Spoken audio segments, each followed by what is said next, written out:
ನೀವೇನಾದರೂ ಈ 5 ತಪ್ಪುಗಳನ್ನ ಮಾಡ್ತಾ ಇದ್ದೀರಾ ಅಂತ ಅಂದರೆ ಚಾನಲ್ಲು ಫ್ರೀಸ್ ಆಗ್ಬೋದು, ಇಲ್ಲ ಅಂತ ಅಂದರೆ ವ್ಯೂಸು ಕಡಿಮೆ ಆಗ್ಬೋದು.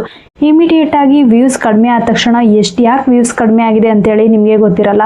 ಆದರೆ ಈ ತಪ್ಪುಗಳನ್ನೇನಾದರೂ ನೀವು ಮಾಡ್ತಾ ಇದ್ದೀರಾ ಅಂತಂದರೆ ನಿಮ್ಮ ಚಾನಲ್ಲು ಆಟೋಮೆಟಿಕ್ಕಾಗಿ ವ್ಯೂಸು ಕಡಿಮೆ ಆಗುತ್ತೆ. ಆಲ್ಗೊರಿದಮ್ಮು ನಿಮ್ಮ ಚಾನಲ್ನ ಬೇರೆಯವರಿಗೆ ಸಜೆಸ್ಟ್ ಮಾಡಲ್ಲ. ಯಾವ 5 ತಪ್ಪುಗಳು ಅನ್ನೋದನ್ನು ಈ ವಿಡಿಯೋದಲ್ಲಿ ಕಂಪ್ಲೀಟಾಗಿ ಹೇಳ್ತೀನಿ. ವಿಡಿಯೋ ಎಲ್ಲೂ ಸ್ಕಿಪ್ ಮಾಡೋದಕ್ಕೆ ಹೋಗಬೇಡಿ. ಡಿಮೋಟಿವೇಶನ್ ಆಗೋದು. ಇವಾಗ ನಿಮ್ಮ ಚಾನಲಲ್ಲಿ ವಿಡಿಯೋಸ್ಗಳನ್ನ ಅಪ್ಲೋಡ್ ಮಾಡಿರ್ತೀರ, ಆವಾಗ ಒಬ್ರೊಬ್ರು ಒಳ್ಳೆ ಕಮೆಂಟ್ ಮಾಡ್ತಾರೆ, ಒಬ್ರೊಬ್ರು ಕೆಟ್ಟ ಕಮೆಂಟ್ಗಳನ್ನೂ ಮಾಡ್ತಾರೆ.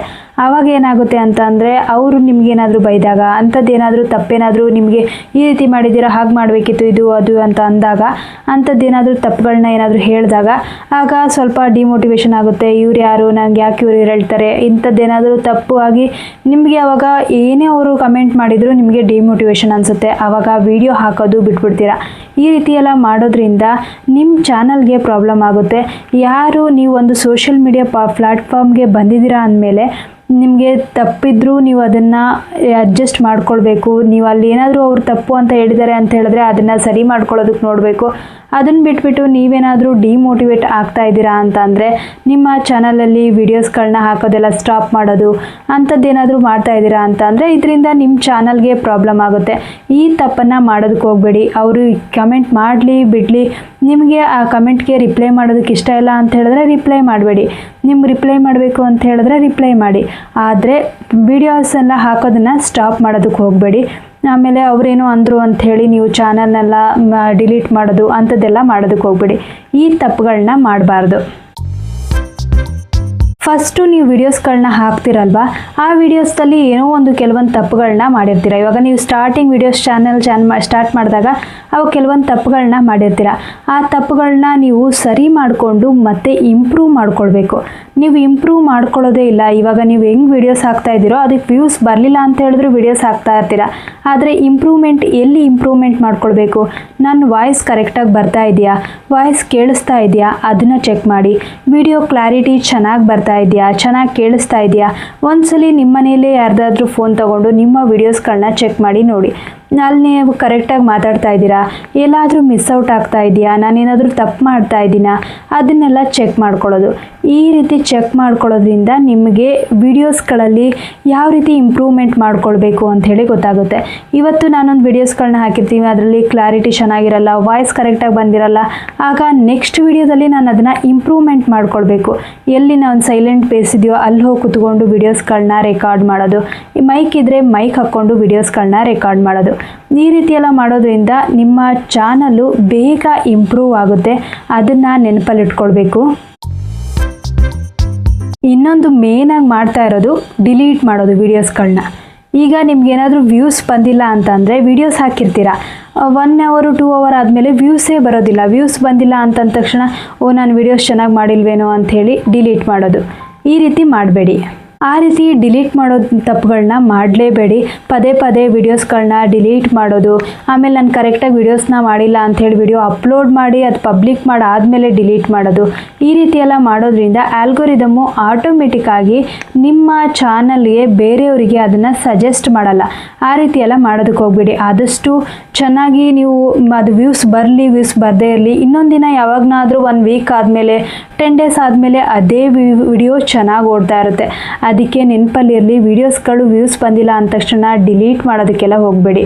ಡಿಲೀಟ್ ಮಾಡಲೇಬೇಡಿ. ಕರೆಕ್ಟಾಗಿರುವಂಥ ಕೆಟಗರಿನ ಸೆಲೆಕ್ಟ್ ಮಾಡದೇ ಇರೋದು.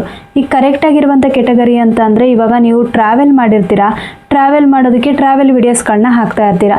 ಕಂಟಿನ್ಯೂಸಿಗೆ ಒಂದು 10 ವೀಡಿಯೋಸು ಟ್ರಾವೆಲ್ ವಿಡಿಯೋಸ್ ಹಾಕ್ತೀರಾ, ಅದಾದಮೇಲೆ ಕುಕ್ಕಿಂಗ್ ವಿಡಿಯೋಸ್ನ ಹಾಕ್ತೀರಾ.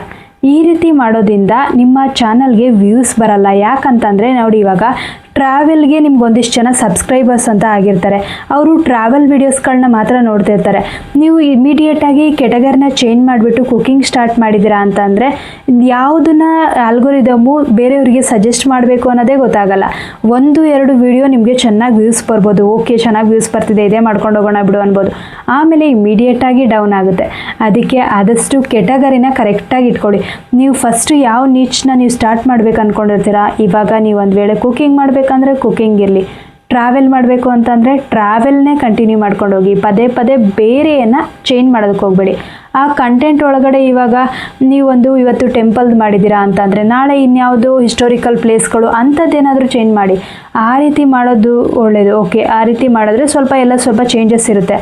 ಆದರೆ ನೀವು ಇವತ್ತು ಟ್ರಾವೆಲ್ ಹಾಕಿಬಿಟ್ಟು ಇನ್ನೊಂದು 10 ಡೇಸ್ ಬಿಟ್ಟು ಕುಕ್ಕಿಂಗ್ ಹಾಕಿದ್ರೆ ಆ ವಿಡಿಯೋಸ್ಗಳಿಗೆ ವ್ಯೂಸು ಬರಲ್ಲ, ಕೆಟಗರಿ ಕರೆಕ್ಟಾಗಿಲ್ಲ ಅಂತಂದರೆ ನಿಮ್ಮ ಚಾನಲ್ಲು ಮಾನಿಟೈಸೇಷನ್ ಆಗೋದು ಡೌಟು.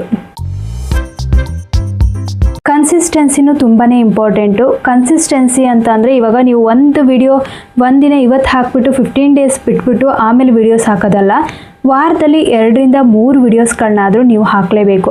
ಆ ರೀತಿ ಹಾಕೋದನ್ನೇ ಕನ್ಸಿಸ್ಟೆನ್ಸಿ ಅಂತ ಹೇಳಿ ಕರೀತಾರೆ. ಯೂಟ್ಯೂಬಲ್ಲಿ ಮೇನ್ ಇಂಪಾರ್ಟೆಂಟೇ ಕನ್ಸಿಸ್ಟೆನ್ಸಿ.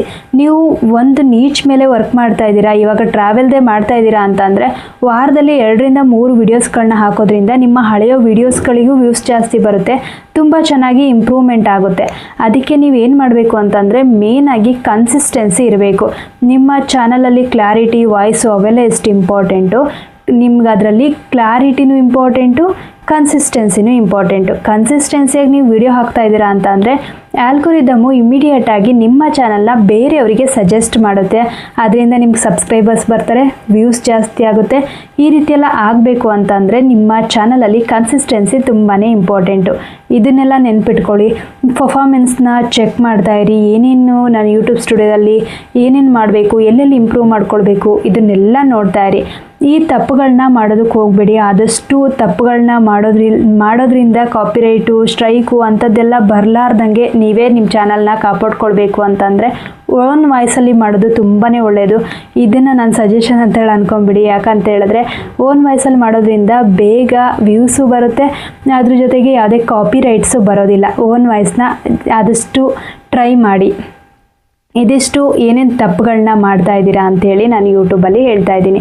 ಈ ವಿಡಿಯೋ ಒಂದು ವೇಳೆ ನಿಮಗೆ ಇಷ್ಟ ಆಗಿತ್ತು ಅಂತ ಅಂದರೆ ನನ್ನ ಚಾನಲ್ನ ಲೈಕ್ ಮಾಡೋದನ್ನು ಮರಿಬೇಡಿ.